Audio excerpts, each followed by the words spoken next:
On Cron 4 News at 9, I'm Grant Lotus. And I'm Sogomonian. Vicky Leviakis has the night off. Cron 4's Taylor Basaki is joining us live from the city right now. Taylor, will San Francisco still allow live in-person events next week to go on? Yeah, more than $1 million in donations also flooded in for the 75-year-old victim. But the attorney says Jenkins' actions were not racially motivated. Cron-On's Dan Thorne is live in San Francisco tonight. He joins us with what exactly we have just learned. Dan. In national news, in less than 24 hours, 2 mass shootings left a total of 6 people dead. The first happened late last night in Rock Hill, South Carolina. 5 people were killed there, including 2 children. And just today, another mass shooting at a cabinet-making business where 1 person was killed and 5 others hurt in Bryan, Texas. That's about 100 miles northwest of Houston. Witnesses describe what happened when the chaos erupted. A state trooper was also shot during a manhunt. That resulted in a suspect being taken into custody. The trooper is in serious but stable condition. Another victim was taken to the hospital after suffering an asthma attack. The Bryan police chief believes that the suspect is an employee at the business where that shooting took place, and no motive has been released. Now to South Carolina, where authorities say a former San Francisco 49er shot and killed 5 people, including a well-known doctor and his family. He then turned the gun on himself. Well, tonight, a search for a motive there and questions about whether the impact of concussions during his time with the NFL may have played a role. Reporter Tom Nagovin has the details. It was Tom Nagovin reporting. Always a beautiful shot. You're definitely not a cloud in sight as far as we can see. It is so beautiful out there and something to look forward to later into the week. Sunshine anywhere you might be. Chief Meteorologist Lawrence Carnos here with your almost weekend forecast. That's the theme, huh? No rain? That has been the theme for too long this season. In fact, the last 2 years, and it just continues right now. Well, all we can do is at least enjoy the sunshine for now. And you're going to have plenty of it. So have fun. There's that. All right. Yeah. Welcome back. As some states consider to adopt or reject the use of vaccine passports, the debate here in California is heating up. Ashley Zavala explains where the state stands on requiring them as large venues like convention centers and stadiums reopen to the public. A lot to consider. Well, up next, a doctor takes a stand in the Derek Chauvin trial, testifying to the difficulty to breathe that George Floyd experienced in his last moments. And San Francisco will not give up on the search for this missing girl who would be 7 years old today. Plus, a North Bay mayor faces sexual assault allegations that could strip him of his official positions.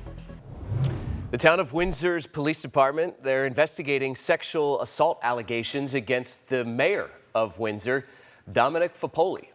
This comes after the San Francisco Chronicle published an article with claims of 4 separate accounts of alleged abuse. Bombshell allegations here. Amanda Harry spoke with other elected officials about what comes next. Earlier this week, Fapoli was appointed to the board of directors of the Golden Gate Bridge Highway and Transportation District. District Supervisor Linda Hopkins says that steps are being taken to rescind that appointment. Now to the latest on the Derek Chauvin trial. On day 9, jurors heard from compelling testimony from medical experts, and one said that George Floyd had no chance to breathe while being held on the ground. A warning, some of the video you're about to see is difficult to watch. Janelle Forte has the latest. That was Janelle Forte reporting for us tonight. Up next, firefighters in San Francisco will now be housed out on the water. We're going to show you a first-of-its-kind floating fire station and what will become of an historic building that they were using. They say it's the first in the world. A floating fire station is being built right off San Francisco's Embarcadero. Fascinating. Well, you can find it just behind station number 35, and you might be wondering why. So we have Cron 4's Michelle Kingston on this story for us to let you know the reason. And San Francisco officials say they need one of these. Well, speaking of dry, now to our 4-zone forecast, taking a live look outside at the San Francisco Embarcadero. It might be beautiful, but if you are looking for any rain out there this week, you're not going to find it anywhere. We have been saying this for all week long. Most of California and the Bay Area is now in a drought.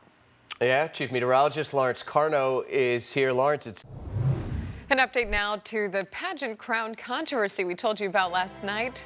Former Mrs. World Carolyn Jury is now facing assault charges after she was seen yanking the crown off the winner's head in the 2021 Mrs. Sri Lanka beauty pageant. Wow. The 28-year-old claimed that she did it because the real winner, she says, was disqualified. Yeah, keyword there, Mrs. Sri Lanka, right? Because, go back, can you go back? I'm sorry, I can't read that. Yeah.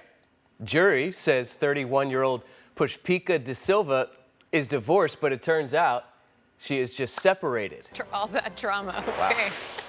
Well, singer and actor Lady Gaga was spotted wearing a white wedding dress today as shooting continues in Rome on Ridley Scott's latest film, House of Gucci. The movie tells the story of Patrizia Reggiani, who is played by Lady Gaga, and the 1995 murder of her former husband, fashion head Maurizio Gucci, played by Adam Driver. The film has been shooting in that Italian capital for around 2 months now, also starring Al Pacino as Gucci's uncle Aldo. Well, Grant, there's some good news for drivers. Highway 1 along Big Sur is expected to open back up by April 30th. That's 2 months ahead of schedule. All right. The scenic highway was closed, if you remember, on January 28th after some rain triggered a huge landslide that caused the road to crumble away. Caltrans construction crews have been making some headway here, much faster than they initially predicted, and they've already filled the canyon with some dirt. They're going to pave and stripe that road later this month. You would think that they would do the same, hopefully with Van Ness sometime soon in San Francisco. Man, when they get around to so long. that. Well, that's down there in Monterey County, and we have the pride of Salinas here with us. Thank you very much for that. Yes. Chief Meteorologist. Thank you so much, Lawrence. Welcome. And thank you so much for joining us. Have a good night.